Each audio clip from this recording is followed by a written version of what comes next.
how do I balance teaching and research? On a practical level, I make a list on a week-by-week basis, on a day-by-day basis. I will plan my semester in advance, and I will make sure that I block out time for working on research in that. Preparing teaching can swallow up all of your time if you let it. So I think you really want to work at efficient and effective ways of developing teaching materials that don't just expand into the time available. For example, you can prepare really great teaching by preparing activities for students rather than preparing a ton of stuff for you to say yourself in class.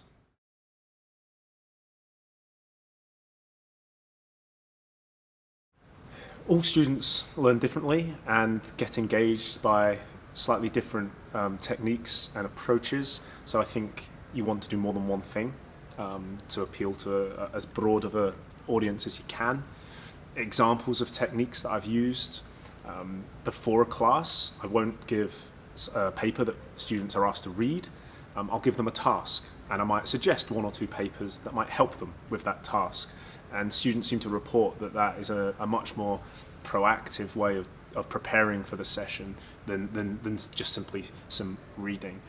I maximize the amount of time that they are talking and thinking in the class while providing a framework so that they know, the direction that the session was intended to go, and so that they can consolidate some of their learning afterwards.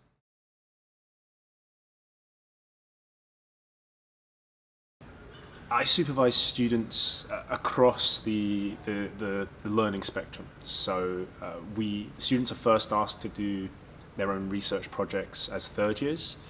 They do a mini project that lasts 6 weeks. That prepares them for their undergraduate dissertations, which last the full academic year.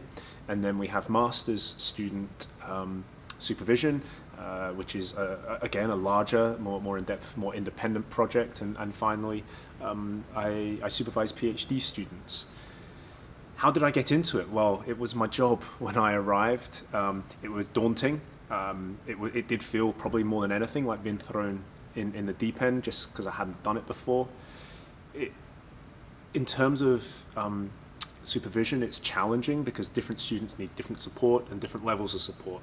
And in a way, you've got to let them make their own mistakes while ensuring that they meet the requirements of the degree and the qualification.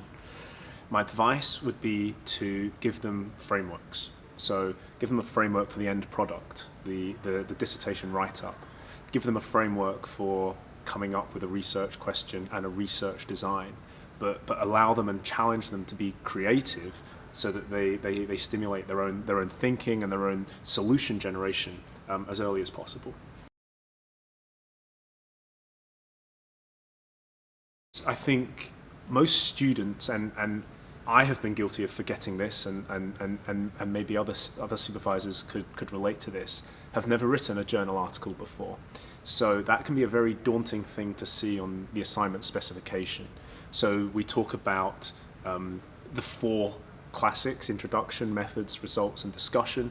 And I talk about how they're different and what we would be looking for.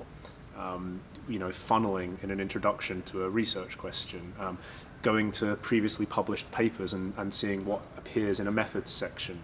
I tell them, and I believe this is true, that the results can be the hardest bit to write because it can be the most innovative or different to anything else section, but that they need to present data that addresses the question that they justified back in the introduction. And then for the discussion, I do use the kind of the famous BMJ framework for discussion. I know there are others, and it does vary when we do qualitative studies, but I've really found talking to the students and presenting that on a whiteboard or a flip chart, you can see them almost relax when they've got an idea of the product that they're trying to work towards.